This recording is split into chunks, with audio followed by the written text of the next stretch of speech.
Você sabe, assim, eu sei que isso aqui é um pouco clichê que eu vou falar, mas você sabe que o mal como entidade não existe. O diabo. O que... Daqui a pouco eu posso até entrar no lance do diabo, mas Tá. vou falar do mal como o mal mesmo. Tá, um avatar do mal não existe. O deus do mal. É o Deus mal, não. Eu acredito assim. Quando a gente vai na Bíblia, aí eu vou ter que dar um pouquinho para trás para entrar nisso aí. Existe um anjo que rebelou contra Deus. Ele é vulgarmente chamado de Lúcifer. Esse nome não está na Bíblia. Não? Não? Lúcifer não está. Sério? Isso foi um erro de tradução do Jerônimo. Qual que era o Não nome foi que nem tava erro lá? de tradução. Na verdade, ele tem vários apelidos na Bíblia. Diabo, Diabalus, aquele que foi Sério? Tá na lançado Bíblia, através diabo? do diabo, tá. Da hora. Satã, Quer dizer, que em hebraico interessante. significa advogado de acusação. Só que não é verdade. Por que diabo de acusação? Porque na Bíblia, ele começou o mal. Mas deixa eu abrir um parênteses aqui para fazer uma pergunta que muita gente faz. Tá, você é crente, né? Beleza.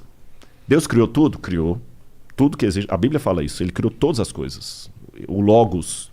Nada do que foi feito se fez sem ele. Beleza. Se Deus criou todas as coisas, tudo que existe foi Deus que criou. Bom, vamos ver. Depende. Não, se existe, tá. O raciocínio. O mal existe? Existe. Então Deus criou o mal. Deus é o responsável pelo mal. Mas por isso que eu falei no início, o mal não existe. Em que sentido? O que eu vou falar é um pouco clichê, mas você sabe que no mundo da física, o frio não existe. É verdade. Existe a ausência de calor.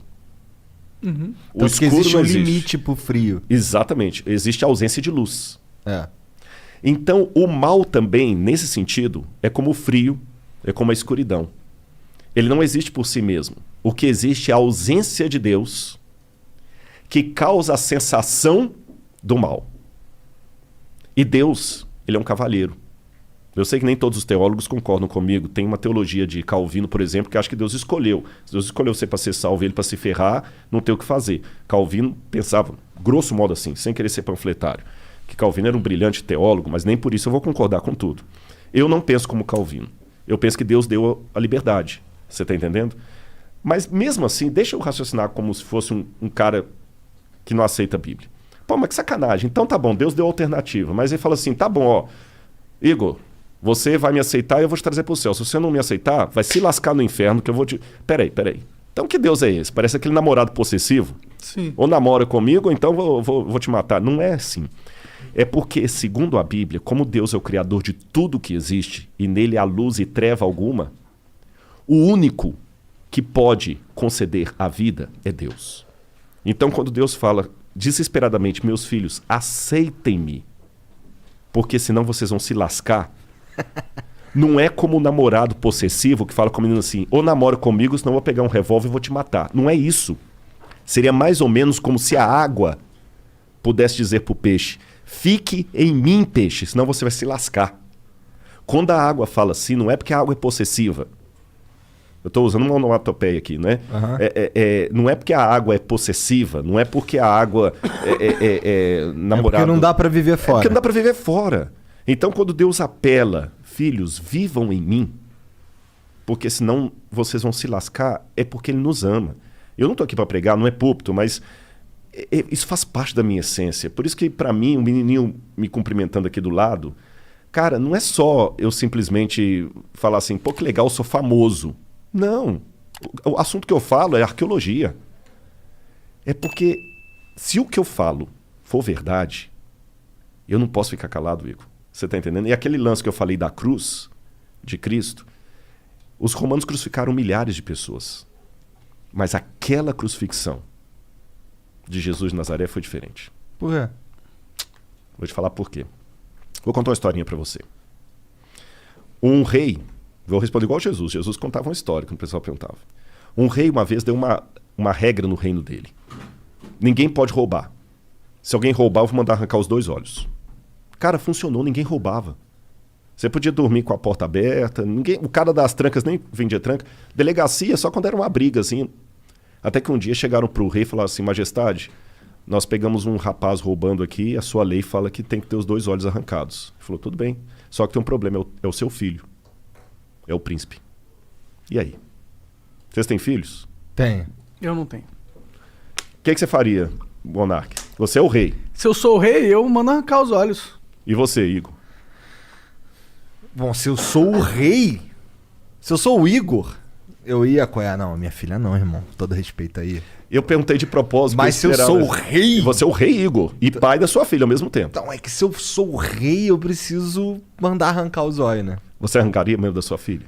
Pensa nela agora. Cara, olha, se a gente quiser entrar nessa, eu forjaria a morte, eu executaria de mentira, exilaria a minha filha pra algum lugar, porque aí eu consigo manter o rei que pune quando alguém rouba e consigo salvar a vida da minha filha, só que eu não consigo manter ela perto de mim. Uhum. E teria uma coisa também. Você nunca ia poder olhar nos olhos da sua filha e falar, você tem um pai honesto. Verdade? Ah, mas por isso eu falaria. É porque o negócio do rei, de você não... É porque é um mau exemplo. Porque aí você abre a permissão, entendeu? E aí você vai ter uma... Se eu sou o rei, manda lá pro STF, lá no Brasil. Lá. Nem entra nisso porque eu não quero que o Flow tenha problemas. Nem eu. Bom, mas eu também não seria um rei que ia colocar roubo com perda de olho, né? Ah, funcionou. Ninguém roubava. Ah, mas funcionou porque é uma pena muito punitiva. Mas poderia ser uma pena não tanto punitiva que também funcionaria, talvez, né? Posso dar a solução bíblica para responder a pergunta dele? Por quê? Esse rei falou o seguinte: palavra de rei não volta atrás. E ele tinha um dilema, porque se ele mandasse arrancar os olhos do filho, o pessoal falou assim, pô, esse cara não tem misericórdia nem do filho, quanto mais da gente. É uma mensagem bem forte. Bem forte. Se ele poupasse o filho, o pessoal também fala assim, pô, se fosse o filho da faxineira, sabe o que ele fez? Ele falou o seguinte, como rei eu não posso voltar a palavra atrás. Mas como pai que ama, eu não tenho filho, tá, Monark? O Igor vai entender, o Igor tem mais autoridade para falar isso, que ele tem uma filha, eu não tenho. Tem duas. Tem duas. Como pai, eu também não posso negar a salvação para o meu filho que errou, mas está arrependido. São 2 olhos que a lei quer, são 2 olhos que a lei terá. Podem arrancar os meus olhos e deixa o meu filho. Quando o mal surgiu no universo, o mal existia... Tem um lance em filosofia que eu não quero... Vou tentar mastigar para ficar mais fácil. Vocês ouviram o Pondé aqui, com muito mais propriedade do que eu, que chama-se metafísica. Foi a matéria mais difícil que eu estudei em filosofia. Metafísica é a doutrina do ser. Tudo que existe primeiro em potência, depois em ato. Eu não tenho filho, nem o Monark. Nossos filhos existem em potência. As suas filhas existem em ato. É potência mesmo, né, Monark? Não tem ninguém... É potência. É potência mesmo, pode ficar tranquilo. Não tem nenhuma certidão para ser reclamado, não. Nenhum DNA, não, brincadeira. Então, os nossos filhos aqui existem em potência, porque eu posso ser pai, ele também pode. As suas não existem em potência, elas existem em ato, que elas já existem. A minha filha não tem como ser estuprada, como ganhar um prêmio, como passar no vestibular, como pagar um seguro de saúde para ela. As suas têm, para ganhar tanto coisas boas quanto ruins. O mal, como potência, passou a existir no universo a partir do momento em que Deus não obrigou nenhum filho a ser fiel a ele. Eu criei vocês e vocês estão livres. Só que sigam as minhas leis para que tudo dê certo. E aí, com a ruptura que houve no universo cósmica, a lei de Deus foi quebrada. E a punição era que o pecado passou agora de potência a ato. Ruptura cósmica? Ruptura cósmica. Porque o universo estava numa harmonia que foi quebrada.